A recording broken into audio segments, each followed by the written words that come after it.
Olá, Esteves, muito boa noite. Hoje, na nossa reunião de pauta, nós fazemos as nossas reuniões de manhã, e nessas reuniões aqui do jornalismo da TV e da rádio, a gente define os assuntos do programa do dia ou dos programas seguintes. E aí, para a semana que vem, eu tive a curiosidade de saber o que é que pensaria hoje sobre essa bandidagem instalada na política brasileira um senador como o Pedro Simon.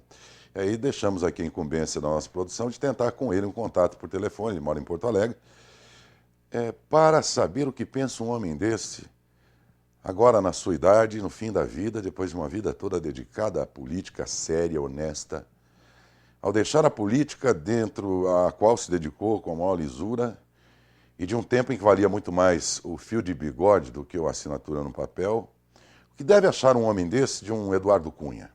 O que deve pensar esse homem, daqueles todos que estão sendo lavajatados nesse momento? O que deve pensar um homem desse, dos poucos que restaram como um reduto de honestidade na política? Porque os honestos existem.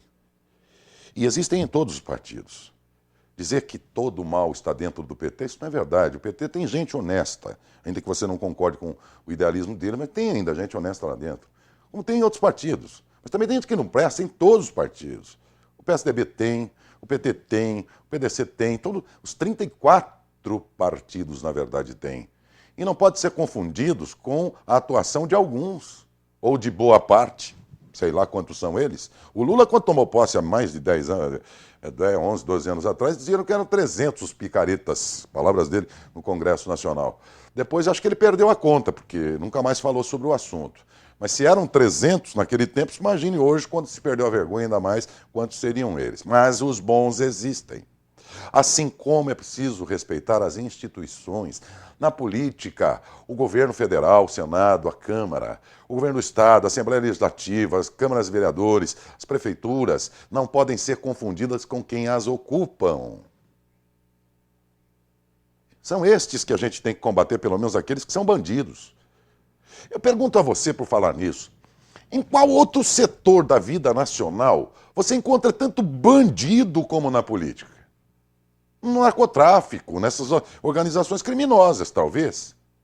Porque fora isso, na vida privada, por exemplo, as empresas hoje têm que estar dentro da maior lisura, porque senão elas são punidas. Experimente você, com a tua pequena empresa, grande ou média, cometer lá uma falha de prestação de contas aí do seu negócio para você ver. Você vai ser chamado da Receita Federal. Aí eu pergunto a você, e esses milhões, bilhões todos que circularam, como é que a Receita não sabia disso? Um erro que você cometa de R$ 1.000 na sua declaração de renda de pessoa física e você vai ser chamado para prestar conta. E como é que esse monte de igreja opera nesse país sem pagar um único centavo de imposto? Não é? Essas coisas todas vão enojando a gente. E na questão das igrejas, por favor, não estou falando da parte de evangelização delas. Cada um faz o seu trabalho, não é disso. Estou falando que elas existem como pessoa jurídica e todo mundo que tem uma pequena empresa é pessoa jurídica tem que prestar contas. Por que igreja não precisa?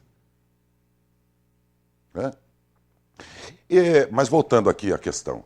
Então, nós vamos vendo um país injusto, desigual ainda, injusto com quem produz, justo demais, muitas vezes, com quem não faz nada. E onde exatamente nas organizações governamentais é que se abrigam essa gente que não presta. Por que cada vez mais quem não presta não é aproveitado pelas empresas e é absorvido pela política? A política parece que abraça a gente que não presta. Por quê? É como no exemplo do defeso. Agora vamos entrar num período de Piracema. Você sabe que nesse período os pescadores, pobres pescadores brasileiros, pescadores que vivem disso e que não são tantos assim, recebiam ajuda por 4 meses do governo nos seus salários, uma ajuda para sobreviver até que voltasse o tempo da pesca autorizada. E esses dias desobrigaram que eles não vão ter defesa porque não tem dinheiro para pagar. Mas por quê? Porque existe uma parte que não é tão grande assim, de gente que precisa ser ajudada, é pobre, miserável, pescador, que vive realmente disso. Só que nesse negócio embarcou um monte de gente que nunca foi pescador na vida. Gente vagabunda, gente apoiada por algum político que botou o nome dele lá e estava recebendo 4 meses por ano um salário sem ser pescador profissional. E agora não dá para pagar a conta. É esse país injusto que nós precisamos corrigir. E é esse país que está aí, não o país, é essa parte da vida dos políticos que está enojando a gente. Se enoja a você, que não é político e ainda não viveu tanto quanto um Pedro Simão, se me enoja também enquanto contribuinte, enquanto brasileiro, é isso que eu quero saber na semana que vem dele. O que é que no local, na vida, no estágio em que se encontra da vida, no fim da vida, de uma vida toda de honestidade, dedicada à política, com seus cabelos brancos, já adoentado, o que pensaria um Pedro Simão dos Eduardos Cunhas da vida? Boa noite, Esteves.